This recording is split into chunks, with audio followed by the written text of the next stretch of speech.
मैं जो हूँ जैसा हूँ बाबा पर मैं आपका हूँ।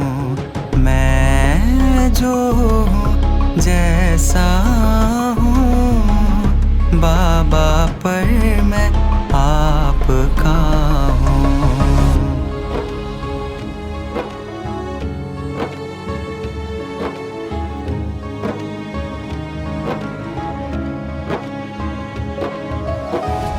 भावनाओं के जाल में कभी कभी उलझ जाता हूँ।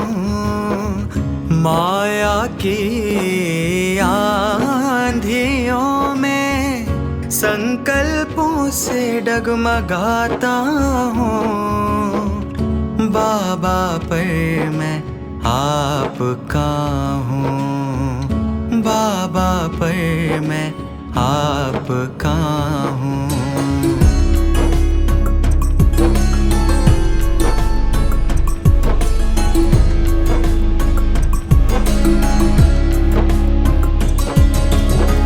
मन की कमजोरी में आत्मा को भूल जाता हूँ। भूतकाल की गलियों में पछतावे में गिर जाता हूँ। बाबा पर मैं आपका हूँ। बाबा पर मैं आपका हूँ। मैं जो हूँ जैसा हूँ बाबा पर मैं आपका हूँ। मैं जो हूँ जैसा हूँ बाबा पर मैं आपका हूँ। जीवन की राहों में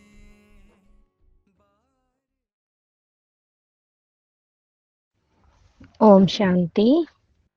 நாம் அனைவரும் பாபா நான் உங்களுடையவன் என்ற தலைப்பில் 21 நாளுக்காக பட்டி செய்துட்டு இருக்கோம்.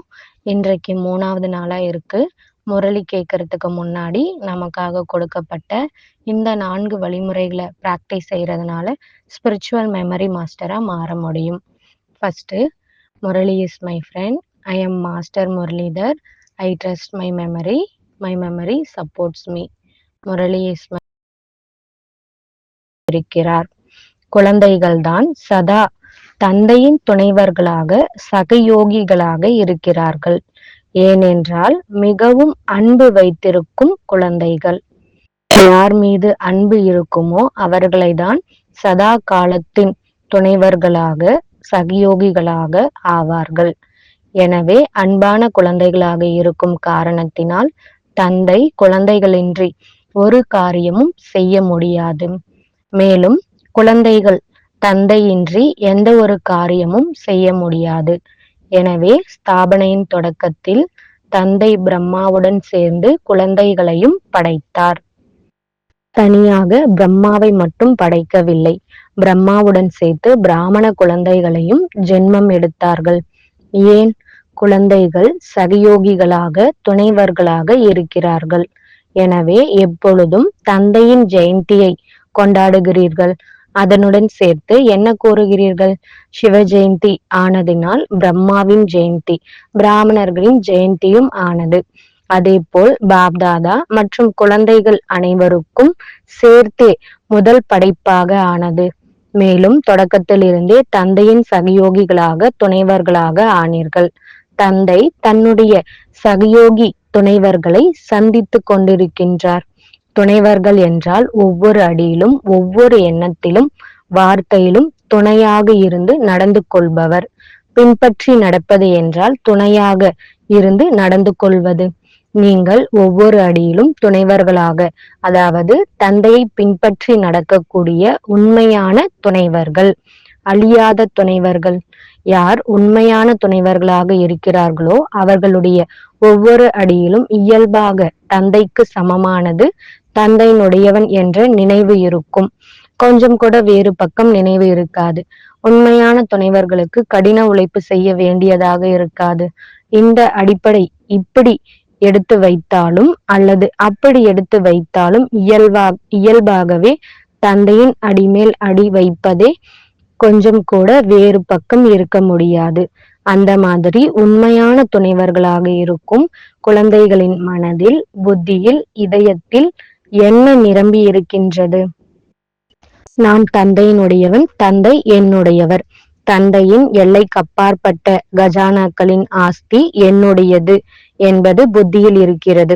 இதயம் மற்றும் இதயத்தில் நிரம்பியிருக்கும் பாபாவை தவிர வேறு எதுவும் இருக்க முடியாது. எனவே எப்பொழுதும் தந்தைதான் நினைவு ரூபத்தில் நிரம்பியிருக்கிறார் என்றால் எப்படி நினைவோ அப்படியே நிலையும் மற்றும் காரியமும் இயல்பாகவே இருந்து கொண்டே இருக்கும். எப்படி பக்தி மார்க்கத்தில் தன்னுடைய நிச்சயத்தை காண்பிப்பதற்காக பாருங்கள், என்னுடைய இதயத்தில் யார் இருக்கிறார் என்று இதைதான் கூறுகிறார்கள். உண்மையான துணைவர்கள் ஒவ்வொரு அடியிலும் தந்தைக்கு சமமாக மாஸ்டர் சர்வ சக்திவான் ஆவார்கள். இன்று குழந்தைகளுக்கு வாழ்த்துக்கள் கூறுவதற்காக பாப்தாதா வந்திருக்கிறார். அனைத்து சகயோகி துணைவர்களாக இருக்கும் குழந்தைகள் அவரவர்களின் ஊக்கம் உற்சாகத்தினால் நினைவில் இருப்பதில் சேவையில் முன்னேறி சென்று கொண்டிருக்கிறார்கள். ஒவ்வொருவரின் மனதில் வெற்றி கொடியை கண்டிப்பாக பறக்கவிட வேண்டும் என்ற எண்ணம், ஒரே திட்டம், ஒரே எண்ணம்தான் இருக்கிறது. நீங்கள் முழு உலகத்தில் ஒரு ஆன்மீக தந்தையை வெளிப்படுத்தும், அதாவது பிரத்யக்ஷதாவின் கொடியை பறக்க விடுபவர்கள்தான் இல்லையா? அந்த உயர்ந்த கொடியின் கீழே உலகில் உள்ள அனைத்து ஆத்மாக்களும் ஒரு தந்தை வந்துவிட்டார் என்ற பாடலை பாடுவார்கள். நீங்கள் அனைவரும் கொடியேற்றுகிறீர்கள் என்றால் அனைவரும் கொடியின் கீழே நின்று பாடல் பாடுகிறார்கள். மேலும் வேறு என்ன நடக்கிறது? கொடியை பறக்க விடுவதனால் உங்கள் அனைவரின் மீது மலர்கள் மழையாக பொழிகிறது. அதேபோல் அனைவரது இதயத்திலிருந்தும் இயல்பாகவே அனைவருக்கும் தந்தை மட்டும்தான் கதி சத்கதி வழங்குபவர் என்ற சங்கம யுகத்தின் இந்த பாடல் இயல்பாகவே வெளிப்படும். அந்த மாதிரி பாடலை பாடியவுடனே அழியாத சுகம், சாந்தியின் ஆஸ்தியை மலர்களின் மலைக்கு சமமாக அனுபவம் செய்வார்கள். தந்தை என்று கூறினார்கள், மேலும் ஆஸ்தியின் அனுபவம் செய்தார்கள். அம்மாதிரி அனைவரின் மனதில் இந்த ஒரே ஒரு ஊக்கம், உற்சாகம்தான் இருக்கிறது. எனவே பாப்தாதா குழந்தைகளின் ஊக்கம் உற்சாகத்திற்காக குழந்தைகளுக்கு வாழ்த்துக்கள் கூறுகிறார். விடை பெறுதல் இல்லை, ஆனால் வாழ்த்துக்கள். ஒவ்வொரு நேரமும் வாழ்த்துக்களுக்கான நேரம். மனதின் ஈடுபாட்டின் மேல், சேவையின் ஈடுபாட்டின் மேல் பாப்தாதா அனைத்து குழந்தைகளுக்கும் வாழ்த்துக்களை கூறுகிறார். சேவையில் எப்பொழுதும் முன்னேறி செல்ல வேண்டும் என்று அனைவருக்கும் ஊக்கம் இருக்கிறது. சேவையில் முன்னேறி செல்ல வேண்டும் என்ற ஊக்கம் இல்லாதவர் யாருமே இருக்க மாட்டார். ஒருவேளை ஊக்கம் இல்லை என்றால் இங்கே எப்படி வந்திருப்பார்? இதுவும் ஊக்கத்தின் அடையாளம் தானே. ஊக்கம் உற்சாகம் இருக்கிறது, மேலும் எப்பொழுதும் இருக்கும். கூடவே ஊக்கம் உற்சாகத்துடன் முன்னேறி சென்று கொண்டே சேவையில் எப்பொழுதும் தடையற்ற நிலை இருக்கிறதா? ஊக்கம் உற்சாகம் இருக்கிறது, அதுவோ மிக நல்ல விஷயம்தான். ஆனால் தடையற்ற சேவை மற்றும் தடையை கடந்து வந்து சேவை செய்வது என்பதில் வித்தியாசம் இருக்கிறது. தடையற்ற நிலை என்றால் யாருக்காகவும் தடை ரூபம் ஆவதில்லை, மேலும் எந்த தடை சொரூபத்தை கண்டும் பயப்படுவதில்லை. தடையற்ற நிலை என்றால் யாருக்காகவும் தடை ரூபம் ஆவதில்லை, மேலும் எந்த தடை சொரூபத்தை கண்டும் பயப்படுவதில்லை. ஊக்கம் உற்சாகத்துடன் சேர்த்து இந்த விஷயத்தை அனுபவம் செய்கிறார்கள். அல்லது தடை வருகிறதா? ஒன்று தடை பாடம் கற்பிப்பதற்காக வருகிறது, இன்னொன்று தடை நிலைக்குலைய வைப்பதற்காக வருகிறது. ஒருவேளை பாடத்தை கற்றுக்கொண்டு உறுதியானவர்களாக ஆகிவிட்டீர்கள் என்றால் அந்த தடை ஈடுபாட்டில் மாறிவிடும். ஒருவேளை தடையை கண்டு பயந்து விடுகிறீர்கள் என்றால் உங்களுடைய பதிவேட்டில் கடைப்படிந்து விடும். வித்தியாசம் இருக்கிறது தான் இல்லையா? பிராமணன் ஆவது என்றால் வா வா, நான் வெற்றி அடைபவன், நீ ஒன்றுமே செய்ய முடியாது என்று மாயாவிற்கு சவால் விடுவது.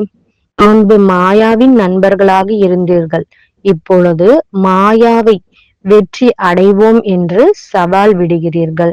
சவால் விடுகிறீர்கள் தானே? இல்லை என்றால் எதன் மீது வெற்றி அடைபவர்களாக ஆகிறீர்கள்? தன் மீதா? வெற்றி ரத்தினம் ஆகிறீர்கள் என்றால் மாயா மீதுதான் வெற்றியை அடைகிறீர்கள் இல்லையா? வெற்றி மாலையில் மணியாக இருக்கிறீர்கள், பூஜை செய்யப்படுகிறீர்கள். அம்மாதிரி மாயாவை வென்றவர் ஆவது என்றால் வெற்றி அடைபவர் ஆவது.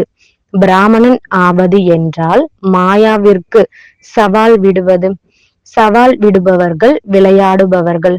வந்தது மற்றும் சென்று விட்டது. தூரத்தில் இருந்து தெரிந்து கொள்கிறீர்கள், தூரத்தில் இருந்து விரட்டி விடுகிறீர்கள். நேரத்தை வீணாக்குவதில்லை. சேவையிலோ நீங்கள் அனைவரும் மிக நன்றாக சேவை செய்பவர்களாக இருக்கிறீர்கள். சேவையின் கூடவே தடையற்ற சேவை செய்தேன் என்ற பதிவும் இருக்க வேண்டும். எப்படி தூய்மை விஷயத்தில் தொடக்கத்தில் இருந்தே கடைபிடித்தேன் என்ற பதிவை வைக்கிறீர்கள் இல்லையா? தொடக்கத்தில் இருந்து இதுவரையிலும் எண்ணத்தில் கூட தூய்மையற்றவன் ஆகவில்லை என்று உங்களில் யாராவது இருக்கிறீர்களா? அந்த மாதிரி இந்த விஷயத்தை பார்க்கிறீர்களா அல்லது இல்லையா? இந்த ஒரு தூய்மை விஷயத்தினால் மட்டும் மதிப்பின் தேர்ச்சி அடைபவராக ஆக முடியாது.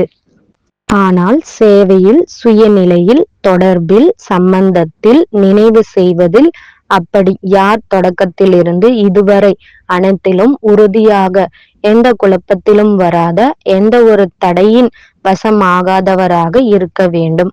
தடைகளை வசப்படுத்த வேண்டுமே அன்றி தானே யாருடைய எதிரிலும் தடையாக ஆகக்கூடாது என்று ஏற்கனவே கூறியிருந்தோம். இதற்கும் மதிப்பெண்கள் சேமிப்பாகிறது. ஒன்று தூய்மை, இன்னொன்று ஒரு தந்தையின் தூய்மையான நினைவு. நினைவின் இடையில் சிறிதளவு கூட எந்த தடையும் இருக்க வேண்டாம். இதே முறையில் சேவையிலும் எப்பொழுதும் தடையற்ற நிலை இருக்கட்டும். மேலும் குணங்களில் எப்பொழுதும் திருப்தியாக இருப்பவராகவும் மற்றும் மற்றவர்களை திருப்திப்படுத்துபவராகவும் இருக்க வேண்டும். திருப்தி என்ற குணம் அனைத்து குணங்களின் தாரணையின் கண்ணாடி. திருப்தி என்ற குணம் அனைத்து குணங்களின் தாரணையின் கண்ணாடி. எனவே குணங்களில் தனக்காகவும் மேலும் மற்றவர்களிடமிருந்தும் திருப்தி என்ற சான்றிதழை பெற வேண்டும். இது மதிப்புடன் தேர்ச்சி அடைவதின் அடையாளம், அஷ்டரத்தினங்களின் அடையாளம். அனைத்திலும் வரிசை எண்ணை பெறுபவர்கள்தான் இல்லையா? அல்லது ஒன்றில் மட்டுமே திருப்தியாக இருக்கிறீர்களா? சேவையில் நன்றாக இருக்கிறீர்கள், வாழ்த்துக்கள். தந்தை கொடுத்து கொண்டுதான் இருக்கின்றார். அஷ்டமாக வேண்டும், இஷ்டமாக வேண்டும். அஷ்டம் ஆனீர்கள் என்றால் அந்த அளவு மகானாகவும் ஆவீர்கள். அதற்காக முழு வருடமும் 3 விஷயங்களை நினைவில் வைக்க வேண்டும் மற்றும் சோதனை செய்ய வேண்டும். மேலும் இந்த 3 விஷயங்களும் சிறிதளவாவது எண்ணத்தில் இருக்கிறது என்றால் அதற்கு விடை கொடுத்து விடுங்கள் என்று வாழ்த்துக்கள் பெறுவதற்காக தான் நாள் இல்லையா? என்று வாழ்த்துக்களை பெறுவதற்கான நாள் இல்லையா? விடை கொடுக்கிறீர்கள் என்றால் விடை கொடுப்பதில் என்ன செய்கிறீர்கள்? திராட்சை, பாதாம், ஏலக்காய், அதில் 3 பொருட்கள் இருக்கும். பாப்தாதாவும் 3 பொருட்கள் கொடுப்பார் இல்லையா? விடை கொடுப்பது இல்லை, ஆனால் வாழ்த்துக்கள் கொடுக்கின்றார். எனவேதான் வாயை இனிப்பாக ஆக்குகிறீர்கள் இல்லையா?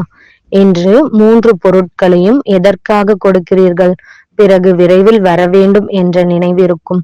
பாப்தாதாவும் இந்த 3 விஷயங்களை கூறுகிறார். அவை சில நேரம் சேவையில் தடையாகவும் ஆகிவிடுகிறது. எனவே 3 விஷயங்களின் மேல் விசேஷமாக பாப்தாதா மீண்டும் கவனத்தை ஈர்க்கிறார். அந்த கவனத்தின் மூலம் இயல்பாகவே மதிப்புடன் தேர்ச்சி அடைபவர் ஆகிவிடுகிறீர்கள். ஒரு விஷயம், எந்த விதமான எல்லைக்குட்பட்ட பற்றுதலும் இருக்க வேண்டாம். தந்தை மீதான பற்றுதல் வேறு விஷயம், ஆனால் எல்லைக்குட்பட்ட பற்றுதல் இருக்கக்கூடாது. 2வது விஷயம், எந்த விதமாகவும் தனக்குத்தான் காரணமாகவோ வேறு ஒருவருடைய காரணமாகவோ அழுத்தம், அதாவது இழுபறி இருக்க வேண்டாம். பற்றுதல் இருக்க வேண்டாம். மாயாவுடன் யுத்தம் செய்வதற்கு பதிலாக உள்ளுக்குள் இழுபறி இருக்க வேண்டாம். மூன்றாவது விஷயம், எந்த விதமான பலவீனமான சுபாவமும் இருக்கக்கூடாது. பற்றுதல், அழுத்தம் மற்றும் பலவீனமான சுபாவம். உண்மையில் சுபாவம் என்ற வார்த்தை மிக நல்ல வார்த்தை. சுபாவம் என்றால் சுயத்தின் பாவனை. சுயம் என்று சிரேஷ்டமானதை கூறுவோம். சிரேஷ்ட பாவனை இருக்கிறது, சுயத்தின் பாவனை இருக்கிறது, ஆத்ம அபிமானி இருக்கிறது, ஆனால் ஆத்ம அபிமானம் இருக்கிறது. ஆனால் பாவம் சுபாவம், பாவம் சுபாவம் என்ற வார்த்தையை அதிகம் கூறுகிறீர்கள் இல்லையா?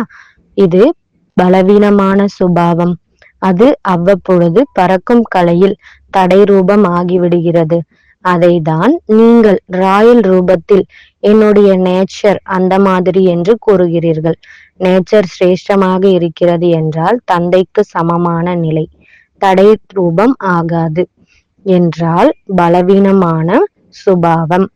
தடையை ஏற்படுத்துகிறது என்றால் பலவீனமான சுபாவம். 3 வார்த்தைகளின் அர்த்தத்தை தெரிந்திருக்கிறீர்கள் தான் இல்லையா? அநேக விதமான அழுத்தம் இருக்கிறது. அழுத்தத்திற்கான காரணம் நான், எனது. நான் இதை செய்தேன், நான் இதை செய்ய முடியும், நான் தான் செய்வேனுக்கு இருக்கின்றேன்.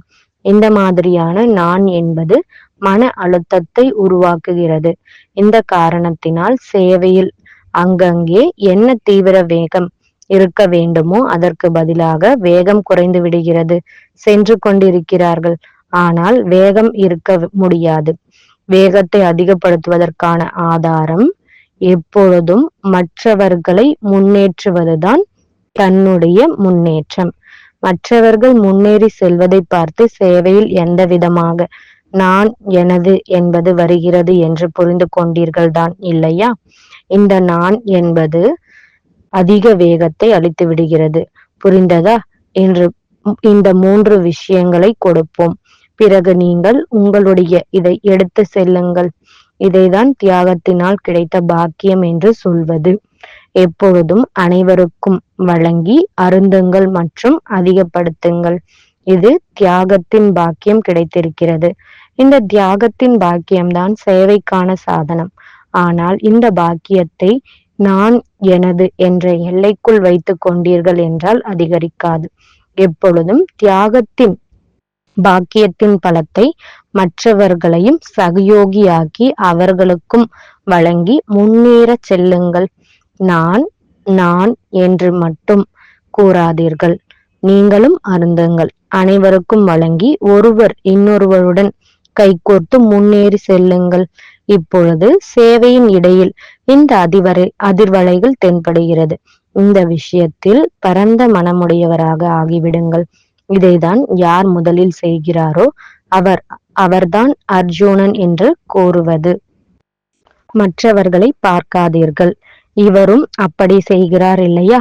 இதுவோ நடக்கத்தான் செய்யும் என்று பார்க்காதீர்கள். ஆனால் நான் விசேஷத்தை காண்பிப்பதற்காக பொறுப்பாளர் என்று ஆகிவிடுங்கள். பிரம்மா தந்தையின் விசேஷமாக என்ன இருந்தது? எப்பொழுதும் குழந்தைகளை முன்னுக்கு வைத்தார்.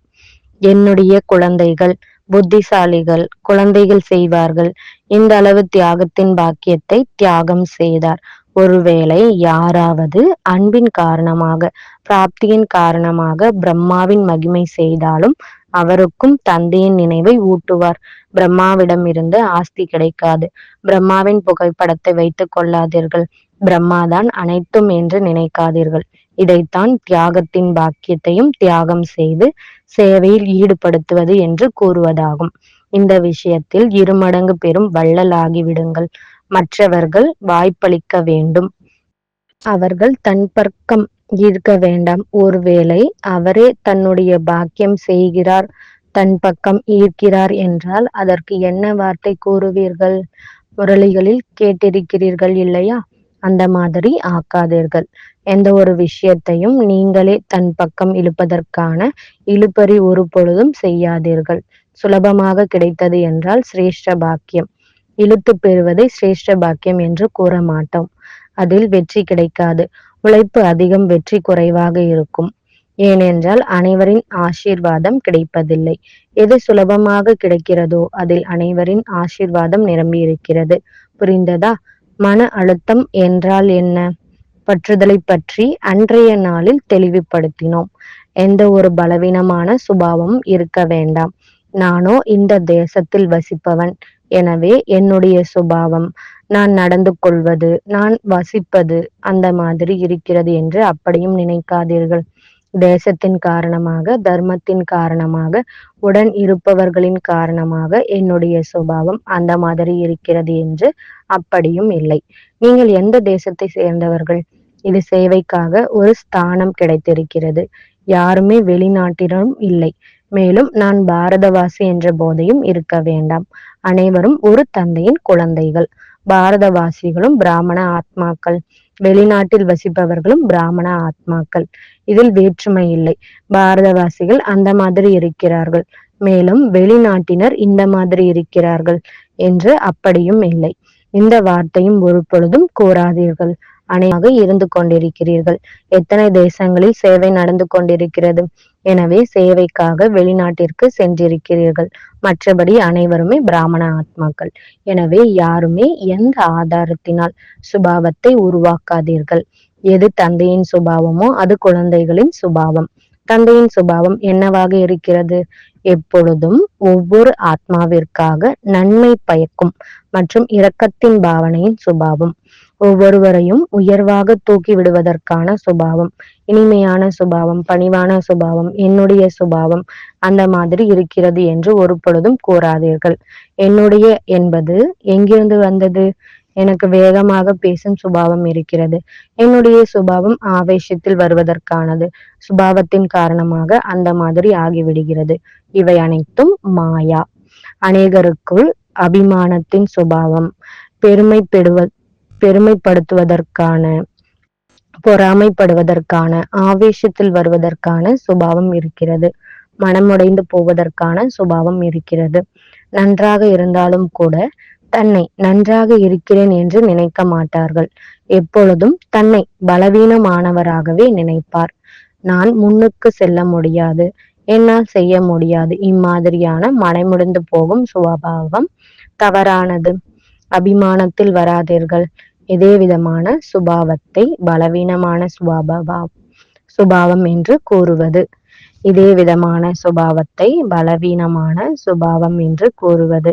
ஆனால் சுவமானத்தில், அதாவது சுயமரியாதையில் இருந்து முழு வருடமும் இந்த 3 விஷயங்களின் மேல் கவனம் வையுங்கள். இந்த 3 விஷயங்களில் இருந்து பாதுகாப்பாக இருங்கள். கடினம் இல்லைதானே? துணைவர்கள் தொடக்கத்திலிருந்து இறுதி வரை சகயோகி துணைவர்கள். துணைவர்கள் என்றால் சமமானவர்களாக வேண்டும். ஒருவேளை துணைவர்களில் சமநிலை இல்லை என்றால் துணையாக இருப்பார்கள். அன்பு முறையோடு நடந்து கொள்ள முடியாது. நல்லது. இந்த 3 விஷயங்களின் மீது கவனம் வைக்க வேண்டும். ஆனால் இந்த 3 விஷயங்களில் இருந்தும் நிரந்தரமாக விலகி விடுவதற்காக இன்னும் 3 விஷயங்களை நினைவில் வைத்துக் கொள்ள வேண்டும். இன்று 3 பாடத்தை படித்துக் கொண்டிருக்கிறோம். எப்பொழுதும் தன்னுடைய வாழ்க்கையில் ஒரு சமநிலை வைக்க வேண்டும். 2வது, அனைத்து விஷயங்களிலும் சமநிலை இருக்க வேண்டும். நினைவு மற்றும் சேவையில் சமநிலை இருக்க வேண்டும். 3வது, சுவமானம் அபிமானத்தை அழித்து விடுகிறது. சுவமானத்தில் நிலைத்திருக்க வேண்டும். இந்த அனைத்து விஷயங்களும் நினைவில் இருக்கட்டும். அதிகமாக ரமணிகரமானவராக இருக்க வேண்டாம். அதிகமாக கம்பீரமானவராகவும் இருக்க வேண்டாம். சமநிலை இருக்கட்டும். தேவையான நேரத்தில் ரமணிகரமாகவும், மேலும் தேவையான நேரத்தில் கம்பீரம். 1 சமநிலை. 2வது, எப்பொழுதும் அமிர்த வேளையில் தந்தையிடமிருந்து விசேஷமாக ஆசீர்வாதங்களை பெற வேண்டும். தினசரி அமிர்த வேளையில் பாப்தாதா குழந்தைகளுக்காக ஆசீர்வாதங்களின் பையை திறக்கிறார். அதிலிருந்து எந்த அளவு எடுக்க விரும்புகிறீர்களோ அந்த அளவு எடுத்துக்கொள்ள முடியும். அம்மாதிரி சமநிலை, ஆசீர்வாதம் மற்றும் 3வது, ஆனந்தம் நிறைந்த வாழ்க்கை. 3 விஷயங்களை நினைவில் இருப்பதினால் கவனம் கொடுக்க வேண்டிய அந்த 3 விஷயங்கள் தானாகவே அகண்டுவிடும். புரிந்ததா? நல்லது. இன்னும் 3 விஷயங்களை கேளுங்கள். லட்சிய ரூபத்தில் அல்லது தாரணையின் ரூபத்தில் விசேஷமாக 3 விஷயங்களை கவனத்தில் வைக்க வேண்டும். அவற்றை மேலே கூறியுள்ளவற்றை விட வேண்டும். மேலும் இதை தாரணை செய்ய வேண்டும். விட வேண்டியதை சதா காலத்திற்காக விட்டீர்கள் இல்லையா? அதை நினைவு செய்வதின் அவசியம் இல்லை. ஆனால் இந்த 3 விஷயங்கள் என்ன கூறுகிறோமோ அதை நினைவில் வைக்க வேண்டும். மேலும் தாரணை சொரூபத்தில் விசேஷமாக நினைவு செய்ய வேண்டும். 1. அனைத்து விஷயங்களிலும் உண்மை இருக்க வேண்டும். கலப்படம் கூடாது. எண்ணத்தில், வார்த்தையில், அனைத்து விஷயங்களிலும் உண்மை இருக்க வேண்டும். இதைதான் உண்மையாக இருப்பது என்று கூறுவது. உண்மையான உள்ளத்தின் மீது தந்தை திருப்தியாக இருக்கிறார். உண்மையின் அடையாளமாக என்ன இருக்கும்? உண்மை இருக்கிறது என்றால் மனம் நடனமாடும். யார் உண்மையாக இருப்பாரோ அவர் எப்பொழுதும் குஷியில் நடனமாடிக்கொண்டே இருப்பார். அம்மாதிரி 1 உண்மையாக இருப்பது. 2வது ராயலாக இருப்பது. சிறு சிறு விஷயங்களில் ஒரு பொழுதும் புத்தி ஈர்க்கப்படுவதில்லை என்று பார்க்க வேண்டும். எப்படி ராயல் குழந்தைகளாக யார் இருப்பார்களோ அவர்களுக்கு சிறிய பொருட்கள் மேல் பார்வை செல்லாது. ஒருவேளை பார்வை சென்றது என்றால் அவை ராயல் என்று கூற மாட்டோம். எந்த ஒரு சிறு சிறு விஷயங்களில் புத்தி ஈர்க்கப்பட்டு விடுகிறது என்றால் அவரை ராயலாக இருப்பவர் என்று கூற மாட்டோம். யார் ராயலாக இருப்பாரோ அவர் எப்பொழுதும் பிராப்தி சொரூபமாக இருப்பார். எங்கேயும் பார்வை மற்றும் புத்தி செல்லாது. அப்படி இது ஆன்மீக ராயல் தன்மை. துணிகளின் ராயல் தன்மை இல்லை. அம்மாதிரி உண்மையாக இருப்பது, ராயலாக இருப்பது மற்றும் 3வது ஒற்றுமையாக இருப்பது. ஒற்றுமையாக இருக்க நான் விரும்புகிறேன். ஆனால் இவர் அப்படி இருப்பதில்லை என்று மற்றவர்களை பார்க்காதீர்கள். ஒருவேளை நீங்கள் ஒற்றுமையாக இருந்தீர்கள் என்றால் அவர்களுக்கு ஒற்றுமையின்றி இருப்பதற்கான வாய்ப்பே கிடையாது. ஒருவேளை யாராவது கையை தட்டுவது போல் செய்கிறார் மற்றும் இன்னொருவர் செய்யவில்லை என்றால் சப்தமே எழாது. ஒருவேளை யாராவது ஒற்றுமைக்கு ஆவதில் சகயோகியாக இருக்கும். புரிந்ததா? இன்று 3 விஷயங்களின் பாடத்தை படித்து விட்டீர்கள் இல்லையா? தந்தைக்கு குழந்தைகள் மீது பெருமிதம் இருக்கிறது. இந்த அளவு யோகியமான, அதாவது தொகுதியான குழந்தைகள் மற்றும் யோகி குழந்தைகள் எந்த தந்தைக்குமே இருக்க முடியாது. யோகியமும் இருக்க வேண்டும், யோகியாகவும் இருக்க வேண்டும். மேலும் நீங்கள் ஒவ்வொருவரும் பல கோடி மடங்கு பாக்கியம் நிறைந்தவர்கள். முழு கல்பத்திலும் இந்த அளவு மற்றும் இம்மாதிரியான குழந்தைகள் இருக்கவே முடியாது. எனவே விசேஷமாக அமிர்த வேளையின் நேரத்தை பாப்தாதா பிராமண குழந்தைகளுக்காக ஏன் வைத்திருக்கிறார்? ஏனென்றால் பாப்தாதா விசேஷமாக ஒவ்வொரு தந்தையின் விசேஷத்தை பார்க்கிறார். குழந்தைகளுடைய விசேஷத்தை பார்க்கிறார். சேவையை பார்க்கிறாங்க. குணங்களை எப்பொழுதும் தன் எதிரில் கொண்டு வருகிறார். மேலும் என்ன செய்கிறார்? ஒவ்வொரு குழந்தையின் விசேஷ குணம் மற்றும் சேவைக்காக என்ன இருக்கிறதோ அவற்றை விசேஷ வரதானத்தில் அழியாததாக ஆக்குகிறார். எனவே இந்த நேரத்தை பிரத்யேகமாக குழந்தைகளுக்காக வைத்திருக்கிறார். அமிர்த வேளையில் விசேஷ பாலனை கொடுக்கிறார். ஒவ்வொரு குழந்தைக்கும் பாப்தாதா அன்பு சகயோகத்தின் வரதானத்தின் பாலனை கொடுக்கிறார். தந்தை என்ன செய்கிறார் என்று புரிந்ததா? மேலும் குழந்தைகள் நீங்கள் என்ன செய்கிறீர்கள்? சிவபாபா சுகம் அளிப்பவர், சாந்தி அளிப்பவர், அந்த மாதிரி கூறுகிறீர்கள் தான் இல்லையா? மேலும் தந்தை பாலனை கொடுக்கிறார். எப்படி தாய் தந்தையர் காலையில் குழந்தைகளை தயார் செய்கிறார்கள், சுத்தம் செய்து பிறகு முழு நாளும் சாப்பிடுங்கள், குடியுங்கள் மற்றும் படியுங்கள் என்று கூறுகிறார்கள். பாப்தாதாவும் அமிர்த வேளையில் அந்த பாலனை கொடுக்கிறார். அதாவது முழு நாளுக்கான சக்தி நிரப்பி விடுகிறார். இது விசேஷ பாலனைக்கான நேரம். இது அதிகப்படியான வரதானத்தின் பாலனையின் நேரம். அமிர்த வேளையில் வரதானங்களின் பை திறக்கிறது. எவ்வளவு யார் வரதானத்தை எடுக்க விரும்புகிறாரோ அவ்வளவு எடுத்துக்கொள்ள முடியும். ஆனால் உண்மையான உள்ளத்தோடு எடுத்துக்கொள்ளவும் ஏதாவது சுயநலமாகவும் இல்லை. ஒருவேளை சுயநலம் இருக்கிறது என்றால் அப்பொழுதுதான் எனக்கு இதை கொடுங்கள் என்று கூறுவார். யார் சுயநலமாக கேட்கிறாரோ அதற்கு பாப்தாதா என்ன செய்கிறார்? அவருடைய சுயநலம் நிறைவேறுவதற்காக அந்த அளவு சக்தி கொடுக்கிறார். சுயநலம் நிறைவேறிவிட்டது மற்றும் சக்தியும் முடிந்து விட்டது. இருந்தாலும் குழந்தைகள் தானே, இல்லை என்றால் செய்ய மாட்டார். ஆனால் எப்பொழுதுமே வரதானங்களினால் வளர்ந்து கொண்டே இருங்கள், நடந்து கொண்டே இருங்கள், பறந்து கொண்டே இருங்கள். அதற்காக எந்த அளவு அமிர்த வேளையில் தன்னை சக்திசாலியாக ஆக்குவீர்களோ அந்த அளவு முழு நாளும் சகஜமாக இருக்கும். புரிந்ததா?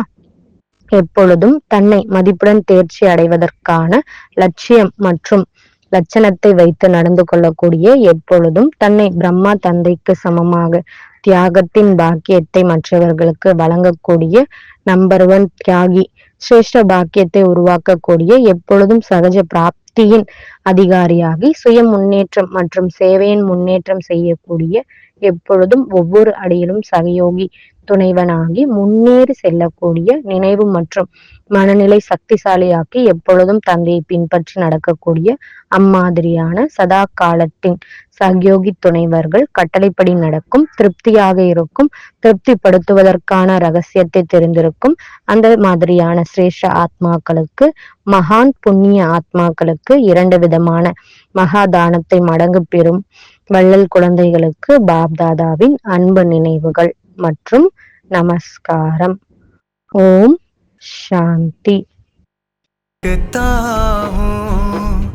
विघ्नों से हार खाता और उदास होता हूँ, बाबा पर मैं आपका हूँ, बाबा पर मैं आपका हूँ।